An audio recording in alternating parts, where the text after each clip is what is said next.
Welcome back. Our quick hits from the world of media now. Listening Post News Bites. It was a case of now you see him, now you don't, and the John McCain bomb Iran incident is back on YouTube.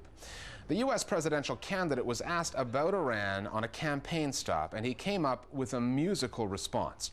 You mean that old Beach Boys song, "Bomb Iran"? You know, bomb, bomb, bomb, bomb. Anyway, his version of the Beach Boys' Barbara Ann song rubbed some people the wrong way.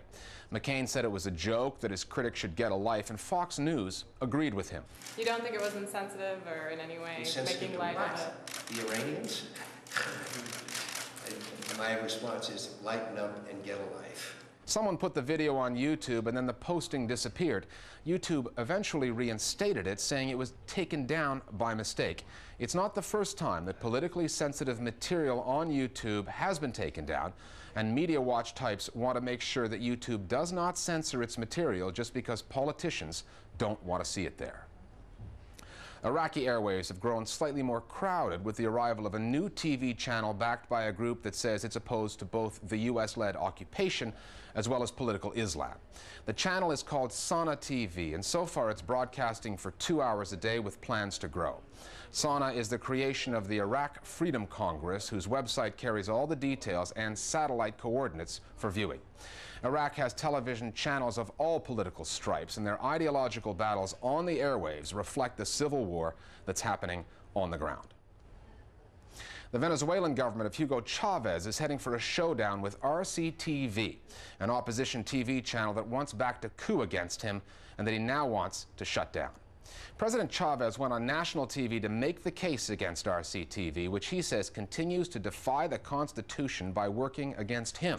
No se va a tolerar aquí ningún medio de comunicación que esté al servicio del golpismo. Chavez's critics, and thousands of them took to the streets over this issue, say the president is simply trying to silence political opposition. The government says anyone losing their job in an RCTV shutdown will be offered positions at the new state-run channel that'll replace it. But many workers say they'd rather go without jobs than do that. Last week, we reported on the fall of Don Imus, the American talk show host who crashed and burned after making those comments that were deemed racist. Our Global Village voices are still weighing in on that story. Two large American media companies were bitten last week by the product they had created, Don Imus. Imus was created by the media, was judged in the media, and was axed by the media. Mr. Imus has learned the hard way that shocking language has its limits. Has the line been drawn as to what these shock jocks can say? Time will tell. But the media, as well as the jocks themselves, need to know that when the defenseless are attacked and hurt by their comments, there needs to be accountability. Getting and keeping ratings is fine, but these shock jocks are adults and need to act like adults, not schoolyard bullies. Decency and morality need to be considered by the media, as much as shock factor is promoted for ratings. Don't we have enough shocking language in our music and movies today in this country? Evidently not. I think we need to give our hosts a little bit more leeway in what they can and can't say so they can start interesting conversations. I don't think Don Imus was in the business at that point of starting an interesting conversation, and I don't think his comments were very useful. In fact, I think they were racist. But I think that sometimes you have to allow that to happen in order to get to a more fruitful and productive conversation rather than cutting off all speech related to race or religion. It wasn't just what he said. Here was a guy who had a couple of strikes against him already. He'd been saying stuff like this for a long time, plus no one liked him. Al Roker, who he worked with, didn't like him. His sponsors didn't like him. No one he'd ever worked with liked him. So they were looking to fire him in the first place. This gave him a good, convenient excuse. The second problem is context. Context does matter where you say it. You can say just about anything you want on the internet. On radio, you can get away with a little bit more than you can on TV, but TV is where it's very restricted. Imus probably should have realized the context that he was saying it in, which was both television and radio. And all those combined factors led to him being fired. But in the end, I thought he shouldn't have been fired either. Not because of what its effect on Don Imus is, but what its effect is on the rest of society and the conversations that we have.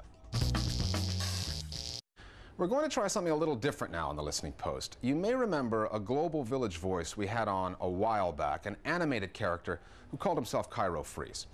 We're not sure if this cartoonist uses animation to preserve his anonymity. He is in Egypt, after all, dealing with political issues, or because it's a good look. This week, he sent us a fictional tale, but there are some aspects of it, chat rooms, the media, the blogosphere, that are real, and we found the story provocative. It's an example of what one individual can come up with, given a computer and a bit of imagination. Good evening, this is World News Global Edition. Okay people, I need your articles on my desk. We go to the printers on Sunday. Omar, shh, news. The 3 Australian tourists killed in last month's terrorist attack in Jordan can chill today, for the culprit behind the attack has been located and terminated. The perpetrator, 43-year-old Lyuba Volodymyr, a widowed grocer and mother of 3 from the Ukraine, had been suspected by U.S. intelligence for days before she was struck with a long-range missile in front of her home, thought to be a hideout for a terrorist cell. So that's what she looks like. I need to call Megid. Megid? Your little brother, Megid? Nada, I think we may have killed that poor woman. LOL. I love Spanish people. Do you like warm hugs?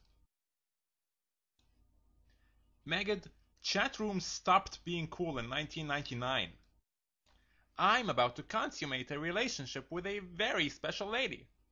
Penelope Cruz. She wants to come to Egypt and adopt a child here. Just because someone is using Penelope Cruz's picture as their profile doesn't mean it's really Penelope Cruz. Someone is messing with you. You could do the same. Here, take this magazine cover, scan it, and use it as your profile. See? Now people will think you're some middle-aged woman from Eastern Europe. You're saying Penelope could do the same if she wanted to? Yeah, this is Nada Fayez. I'm a reporter with Cairo Freeze magazine. I'm reporting on the attacks in Jordan. Your source is saying Al-Qaeda is denying any involvement? Okay, thank you. Any news? It wasn't Al-Qaeda. No leads from the news wires? What's so funny? Well, it seems the bloggers have a better clue than we do. The SeaChimp.net, CleopatrasKeptman.com, all the power bloggers are almost certain that some Ukrainian woman is behind the Jordan attacks. What Ukrainian woman? Read for yourself. I woke up cranky today. Why is the CIA so slow to react? We all know the mystery Ukrainian woman and her terrorist cell were behind the attacks. Bomb them now. Tch, where are they getting this from? They don't even have a picture of this woman. Omar, what if this is the next frontier? Citizen journalism. I am not quoting bloggers in my magazine. Not quoting, just referencing. They seem to know something the mainstream media doesn't. Hey baby, you're irresistible. Hey baby, you're so powerful. Hey baby, you're invincible. Hey baby, you're so powerful, powerful. With your sex appeal.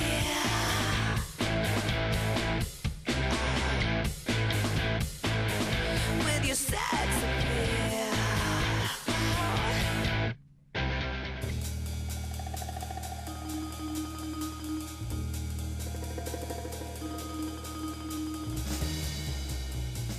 Reports in popular blogs as well as some mainstream media have linked the attacks to an Eastern European group.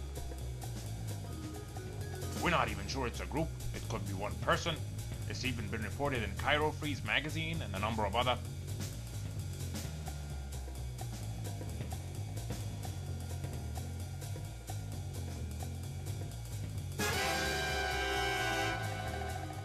The perpetrator, 43-year-old Lyuba Volodymyr, a widowed grocer and mother of 3 from the Ukraine, had been suspected by U.S. intelligence for days before she was struck with a long-range missile in front of her home, thought to be a hideout for a terrorist cell.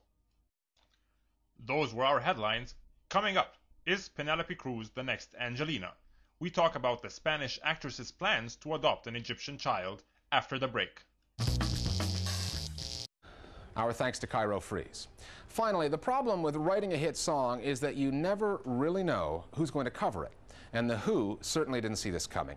It's a different take on their classic track, My Generation. It's a viral phenomenon, approaching 1 million hits on YouTube, and it's our internet video of the week. We'll see you next time at The Listening Post. This is the first time I've done this, by the way.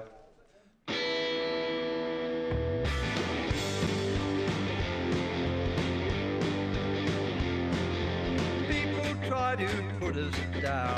Talking about my generation. Just because we get around. Talking about